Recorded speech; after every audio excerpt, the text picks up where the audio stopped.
Estudo da Palavra. Muito bem, nós paramos então na semana passada, aqui no ponto, o juízo, a última geração e o cancelamento dos pecados, não é? E nós vimos então, na pergunta número 11, na qualidade de advogado de seu povo, o que Cristo confessa perante o Pai e seus anjos, e nós vimos, de acordo com Apocalipse 3, versículo 5, Mateus 10, verso 32 e 33, e Marcos 8, 38, o que vencer será vestido de vestes brancas, e de maneira nenhuma riscarei o nome do livro da vida, o nome dele no caso, e confessarei o seu nome diante de meu Pai e diante dos anjos, não é? Então, quando este juízo ele começa, e na verdade ele já começou, e em breve o caso de cada um de nós será investigado. Por quê? Porque lá na 1 de Pedro 4,17 diz que a ocasião de começar o julgamento pela casa de Deus é chegada. Então, quando Jesus vem arrebatar a sua igreja, é óbvio entender que já terá havido um julgamento. Então, quando o nosso caso é passado, Satanás nos acusa, Satanás apresenta a nossa dessemelhança de caráter com o caráter de Cristo. Diz que nós somos seus súditos. Porém, Jesus não justifica os nossos pecados. Mas ele ergue as mãos ao Pai e ele diz: Pai, sim, ele pecou, mas eu gravei o nome dele nas palmas de minha mão. Pois ele se arrependeu. E é através desse arrependimento que os pecados então vão sendo cancelados. Nós estamos então vivendo neste momento solene. Em breve a porta da graça estará fechada para sempre e todos os casos estarão decididos para a vida eterna ou para a morte eterna. Portanto, precisamos entender essa questão do juízo. Na pergunta número 12 do estudo, continuando então aqui, depois de, pelo juízo investigativo, terem sido determinados os súditos do reino, o que será dado a Cristo? Daniel 7,14 lá diz: e foi-lhe dado o domínio, e a honra, e o reino, para que todos os povos, nações e línguas o servissem. Ou seja, em breve, toda controvérsia entre o bem e o mal estará encerrada. Em breve, quando todos os casos estiverem decididos, ou para a vida eterna, ou para a morte eterna, o domínio será dado a Deus. Jesus porá fim ao pecado. Jesus virá buscar a sua igreja. O pecado será eliminado do universo. Não haverá mais choro, pranto, dor, nem luto. Mas para que Jesus venha buscar a sua igreja, é preciso que essa obra de cancelamento dos pecados seja efetuada. Mas como é que isso acontece? Através do arrependimento, não é através da confissão do pecado. Então, hoje é o momento, meu irmão e minha irmã. Hoje é o momento, nesses momentos solenes, onde ao mesmo tempo em que o Espírito Santo exorta você a confessar os pecados, quem sabe algum pecado que você ainda não confessou, que você ainda não abandonou, quem sabe ainda alguma tendência que você tem herdado para o pecado e cultivado também, e que você tem acariciado. Hoje é o momento de você permitir que Deus elimine do seu caráter isso aí, para que quando o seu nome for passado em revista perante esse juízo, perante esse tribunal, o seu nome seja passado aprovado. Infelizmente, para muitas pessoas, quando vier o momento delas nesse juízo, será o último jogo de futebol a ser assistido, será a última recreação destituída de valor espiritual, será o último gole de bebida alcoólica, será o último cigarro a ser fumado, não é? Porque os casos estarão decididos para a vida eterna. Por que eu estou usando isso daqui? Porque Satanás ele coloca uma gama de situações para poder o quê? Para poder ocupar a sua mente nas coisas destituídas de valor espiritual, para que você passe desapercebido da obra mais importante e fundamental nos dias de hoje, que é o quê? A confissão dos pecados, que é vigiar, que é orar, que é estarmos a cada momento da nossa vida preparados para receber Jesus. Não que nós devemos ficar 24 horas lendo a Bíblia ou orando, não, mas sempre com a nossa mente ligada nas coisas que eleva realmente a nossa vida às coisas de valores eternos.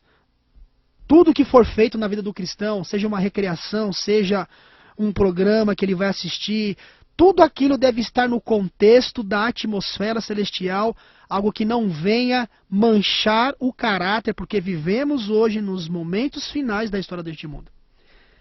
A pergunta número 13 é a seguinte: que título terá Cristo quando vier pela segunda vez nas nuvens? Apocalipse 19, versículo 16 diz assim: e no vestido e na sua coxa tem escrito este nome: Rei dos Reis e Senhor dos Senhores. Então, Jesus vem com este título, Rei dos Reis, Senhor dos Senhores. Ele vem como um vencedor para buscar, como temos dito aqui, uma última geração que ainda num mundo corrompido, que ainda num mundo de pecado, que ainda num tempo de angústia como nunca houve, de acordo com o que diz em Daniel capítulo 12, versículo 1 e 2, ainda ele consegue ter aqui um remanescente fiel que aprende a dizer não para o pecado, que aprende pela fé unido a Jesus, como ele foi unido ao Pai, a vencer como Jesus venceu. Essa última geração justifica o caráter de Cristo perante o universo, pois o caráter de Cristo tem sido acusado por Satanás ao afirmar que é impossível ao homem guardar a lei de Deus. Então, todas as vezes que nós resistimos ao pecado, nós estamos apressando a volta de Cristo. Nós estamos provando que Jesus realmente é justo e que Satanás é mentiroso, nessa controvérsia entre o bem e o mal. E a 14ª pergunta é: que fará ele, ou seja, Jesus, a cada pessoa? Apocalipse 22, versículo 12 diz: porque o Filho do Homem virá na glória de seu Pai. Aliás, Mateus 16, versículo 27, primeiramente. Mateus 16, 27. Porque o Filho do Homem virá na glória de seu Pai, com os seus anjos. E Apocalipse 22, versículo 12, diz que ele retribuirá a cada um segundo as suas obras. Está vendo só? Então, qual será o teu galardão, meu amigo e minha amiga? Não é? Quais são as obras que você tem praticado? A salvação não é pelas obras, a salvação é pela graça por meio da fé, mas a fé sempre conduzirá o quê? A uma vida de obras, não é verdade? O que você tem feito da sua vida? Você tem lutado contra as tendências herdadas e cultivadas para o pecado? Há algum pecado ainda que você não confessou, que você ainda não abandonou, porque você ainda não se arrependeu?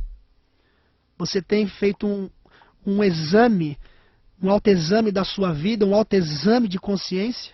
Se Jesus viesse hoje arrebatar a sua igreja, você estaria preparado? Ou há algum pecado que excluiria você do céu? Quando Jesus vier, ele não levará pessoas em pecado, mas levará pessoas que foram vitoriosas sobre o pecado, porque pela fé unido a Jesus, alcançaram a vitória, como Enoque alcançou e foi trasladado, como diz a Bíblia, que Enoque andou com Deus e já não era, porque Deus o tomou. Então essa mesma experiência Deus quer comunicar com você e comigo nesta geração.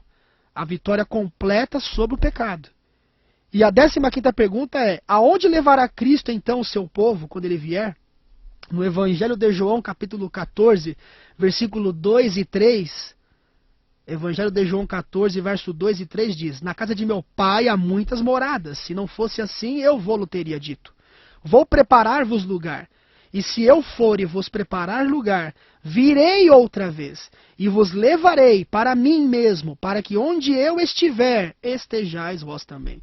A Bíblia diz ali no livro de Atos dos Apóstolos que Jesus ele foi assunto ao céu, e que ele viria da mesma maneira em que os discípulos ali o viram subir. Portanto, ele nos levará, nesta primeira etapa, nos levará para o céu, e viveremos com ele, e reinaremos com Cristo. A 12ª pergunta, inclusive para contextualizar mais o estudo, porque aqui é uma sequência onde a gente vai montando o quebra-cabeça. Quantos mortos ressuscitarão então quando Jesus vier? Evangelho de João, capítulo 5, versículo 28 e 29, diz assim: portanto vem a hora em que todos os que estão nos sepulcros ouvirão a sua voz, e os que fizerem o bem sairão para a ressurreição da vida, e os que fizerem o mal para a ressurreição da condenação. E se nós lemos todo o contexto bíblico, a gente entende claramente que na primeira etapa, quando Cristo vem arrebatar a sua igreja, os que morreram em Cristo ressuscitam primeiro. E depois dos 1000 anos, com Cristo lá no céu, a cidade santa, então, após os 1000 anos, ela desce ali no Monte das Oliveiras, e os ímpios agora ressuscitam nessa segunda etapa, que é a ressurreição, então, o quê? Da condenação.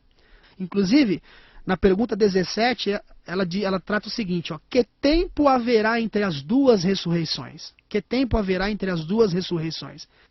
Então, diz ali em Apocalipse capítulo 20, versículo 4, na parte final do versículo, tá? Na parte final do verso 4, diz assim, mas os outros mortos não reviveram, até que os 1000 anos se acabassem. Então, há um período de 1000 anos entre a primeira ressurreição, que é a dos justos, e entre a segunda ressurreição, que é a dos ímpios. Lembrando que a segunda ressurreição é a da condenação. Só um parênteses aqui, há muita gente sincera, e infelizmente essa ideia ela surgiu lá com a Igreja Católica Romana na Contra-Reforma através dos jesuítas. Infelizmente, ela é abraçada hoje pela maioria das igrejas. Mas como a salvação é individual, nós devemos pesquisar tudo por nós mesmos, não é? O assim diz o Senhor é a palavra final, não que diz uma igreja A, B, C ou D, e nem a minha, tá? A palavra final que está nas Escrituras.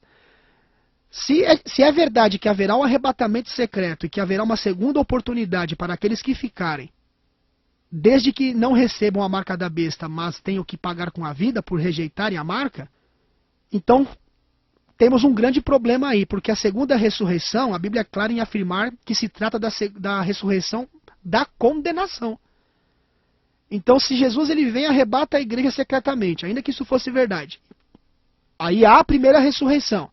Esse pessoal que ficar vai ter que ressuscitar na segunda, que é da condenação. Então veja como não encaixa essa doutrina. A Bíblia é clara que quando Jesus vier, é um acontecimento definitivo, decisivo. Quem não for com Cristo para o céu durante 1000 anos, não tem mais oportunidade de salvação. Mas depois a gente vai fazer um estudo só sobre o milênio, e aí nós vamos entender ainda mais essa questão. Mas só isso aqui para você entender como não encaixa essa questão de uma segunda oportunidade. Então haverá um período de 1000 anos entre a primeira e a segunda ressurreição. E a 18ª pergunta é, que obra viu Daniel, o profeta Daniel, ser finalmente designada aos santos? Daniel 7, verso 21 e 22, diz assim, ó, eu olhava e eis que esta ponta... Aqui tem uma parte escatológica que a gente pode entrar um pouco depois, mais profundamente, não é? Mas vamos para o ponto foco do momento aqui. Eu olhava e eis que esta ponta fazia guerra contra os santos e os vencia. Até que veio o ancião de dias. E foi dado juízo aos santos do Altíssimo. E chegou o tempo em que os santos possuíram o reino. Na verdade, os santos, os salvos, vão julgar os ímpios juntamente com os anjos e com Cristo, não é? Há um texto em Coríntios, eu não me lembro agora se é na primeira carta ou na segunda, e esqueci agora o capítulo e o versículo. Como não estava no meu script aqui, então eu não lembro agora o trecho exatamente, mas esse texto é bíblico e você acha que vai até lembrar. Que diz assim, e não sabeis que os santos hão de julgar o mundo? Você lembra desse texto, não é?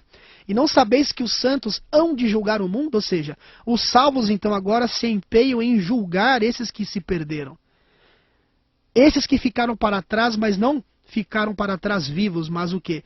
Destruídos pelo esplendor da segunda vinda de Cristo, que segundo a Bíblia, ela é clara ao afirmar que é visível e literal, não algo secreto, não é? A 19ª pergunta, ela contextualiza ainda mais, dizendo o seguinte, primeiro pergunta e vem a resposta bíblica. Por quanto tempo se empenharão os santos nessa obra de juízo? Apocalipse capítulo 20, versículo 4, que a gente já leu, vamos repetir, diz o seguinte, e vi tronos, e assentaram-se sobre eles, e foi-lhes, veja, dado o poder de julgar, e viveram, e reinaram com Cristo durante 1000 anos. Veja que a Bíblia é clara. Então, durante 1000 anos, todos esses que ficaram para trás, não vivos, como na série Deixados para Trás, não é que é algo assim mais fictício do que biblicamente falando. Embora, repetindo, há muita gente sincera, honesta, que crê realmente assim. Mas como nós estamos no tempo do fim, toda a verdade deve ficar esclarecida na mente de todos, para que tomem as suas posições, porque Jesus breve virá. Então, há de fato esse julgamento, e os santos participam deste julgamento. E a 20ª pergunta é a seguinte, quem será assim julgado pelos santos? Quem será assim julgado pelos santos? não é? Aliás, eu tinha até mencionado aquele texto que eu disse que não lembrava a referência, mas ele está aqui. Não sabeis que os santos hão de julgar o mundo? Tá?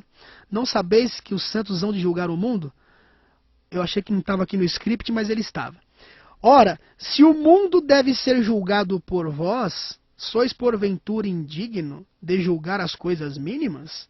Não sabeis vós que havemos de julgar os anjos? Quanto mais as coisas pertencentes a esta vida, o texto que eu não me lembrava e que eu achei que não estava aqui, na verdade é o de a primeira de Paulo aos Coríntios, capítulo 6, versículo 2 e 3. Primeira de Paulo aos Coríntios, capítulo 6, versículo 2 e 3. Então veja que a Bíblia é clara, o contexto é claro, é assim que se examina a Bíblia, não é? Todo teólogo sabe disso, que é o contexto que vai determinar a resposta final para um assunto a ser discutido. Os santos hão de julgar o mundo. Os santos hão de julgar os próprios anjos. Que anjos? Os anjos perdidos, os anjos que se rebelaram com Satanás. E obviamente que esses mesmos santos, os salvos, julgarão os ímpios que também se perderam, ou que se perderão. Vamos para a antepenúltima pergunta, que é a 21ª. Como serão executadas as decisões do juízo? Apocalipse 19, versículo 15 diz: e da sua boca, ou seja, de Cristo, sai uma aguda espada para ferir com ela as nações, e ele as regerá com vara de ferro. E ele mesmo é o que pisa o lagar do vinho do furor e da ira do Deus Todo-Poderoso. Então olha que interessante, quando Jesus vier, meu amigo e minha amiga, nas nuvens dos céus, isso aqui é um ponto importante para a gente entender aqui, ó. Preste atenção. Jesus ele não vem mais como advogado. Jesus ele vem como juiz. Já parou para pensar nisso? Essa ideia de que a pessoa ela vai pecar até a volta de Cristo, ela vai estar pecando. Até quando Cristo aparecer no céu ainda há oportunidade de vencer um pecado. Ela é totalmente antibíblica, porque quando Jesus ele aparece no céu, ainda que seja um arrebatamento secreto, vamos supor que fosse. Não é isso, mas vamos supor que fosse. Ainda que fosse no arrebatamento secreto, ele já vem como juiz, não como advogado. Ele não vem para justificar algum pecado que você não venceu, porque não houve disposição em você de se arrepender verdadeiramente e de abandonar. Mas ele vem buscar aquele que realmente abandonou o pecado, confessou pelo nome, não é confessar por atacado o pecado. A Bíblia diz em Provérbios que o que confessa a iniquidade e deixa, este alcançará misericórdia. São esses que Jesus vem buscar. Repetindo, não como advogado, ele vem como juiz. Obviamente que aquele que estiver em pecado, ele será o que para essa pessoa? Um juiz. Muito bem. A 22ª pergunta e penúltima: por que é entregue a Cristo a execução do juízo? No Evangelho de João, capítulo 5, versículo 26 e 27, diz assim, ó: porque como o Pai tem a vida em si mesmo, assim deu também ao Filho ter a vida em si mesmo. E deu-lhe poder de exercer o juízo, porque é filho do homem. Então Jesus ele tem essa, digamos assim, essa atribuição. Deus entrega esse poder a ele, nesse momento então, ele executar o juízo. Ele vem agora para a ceifa. Não há mais oportunidade então de arrependimento. Neste momento é tarde demais, então o momento é agora. Até mesmo antes da porta da graça se fechar, até mesmo antes do tempo de angústia que virá sobre o mundo inteiro, até mesmo antes da primeira praga das 7 de Apocalipse cair sobre a terra, é o momento da confissão do pecado e da vitória total sobre as tendências herdadas e cultivadas pela fé, unido a Jesus como ele foi unido ao Pai. E a última pergunta, rapidamente aqui, mais 2 minutinhos, que é a 23ª. E aí já vamos terminar esse estudo hoje aqui, ó. 23ª pergunta: como deveria ser revelado ao mundo o começo do juízo? Apocalipse 14, versículos 6 e 7 diz: vi um anjo voar pelo meio do céu, um outro anjo, e tinha o evangelho eterno para pregar aos que habitam sobre a terra e a toda nação, tribo, língua e povo, dizendo com grande voz: temei a Deus e dai-lhe glória, porque é vinda a hora do seu juízo. Lembra-se daquele texto de 1 de Pedro 4,17? Porque a ocasião de começar o julgamento pela casa de Deus é chegada. Eu quero terminar lendo um pensamento que é o seguinte, uma nota aqui para terminar. As Escrituras mencionam estas 3 fases de juízo: o juízo investigativo, que já começou, que precede, ou seja, antecede o segundo advento ou arrebatamento de Cristo. Depois, o juízo do mundo perdido e dos anjos maus por Cristo e pelos santos salvos durante os 1000 anos, que se seguirão ao segundo advento de Cristo. E o juízo executivo ou retribuidor dos maus depois dos 1000 anos. O juízo investigativo ocorre no céu antes que Cristo venha, a fim de ser determinado quem será digno de ter parte na primeira ressurreição, por ocasião de sua vinda, e quem dentre os vivos, que vão ficar vivos até a volta de Cristo, deverá ser transformado num abrir e fechar de olhos, ao soar da última trombeta. É preciso que isto aconteça antes do segundo advento, visto que não haverá tempo para uma tal obra entre a vinda de Cristo e a ressurreição dos justos. O juízo executivo dos ímpios ocorre depois dos seus casos terem sido examinados pelos santos, durante os 1000 anos. Apocalipse 20, verso 4, verso 6, 1 de Paulo a Coríntios, capítulo 6, de 1 a 3. O juízo anunciado ao mundo pela mensagem angélica de Apocalipse 14, versículos 6 e 7, é o juízo investigativo. Meu amado, eu quero usar mais um minuto aqui para fazer um apelo. Se você está em algum pecado acariciado, meu amigo e minha amiga, se há algum pecado que hoje excluiria você do céu, porque você ainda não confessou, porque você ainda não abandonou, eu peço que você hoje olhe para Jesus, amém? Aquele que veio como homem, sujeito às mesmas tentações que você e eu, e venceu. E diz assim em João 16:33, no mundo tereis aflições, mas tende bom ânimo, eu venci o mundo. Que sentido haveria de Jesus dizer essas palavras se você não pode ser um vencedor como ele foi? Obviamente unido a ele, como ele foi unido ao Pai. Como aquele garotinho que queria comprar um cachorrinho labrador e um dia ele foi comprar um filhote, e vários filhotes saudáveis, e entre esses filhotes saudáveis um filhote manco, com a perninha defeituosa.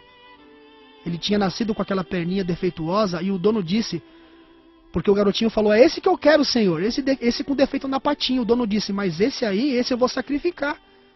E o garotinho levantou a barra das calças e aquele senhor viu sinais na perninha daquele garoto que disseram tudo. Ele tinha tido paralisia na perninha também.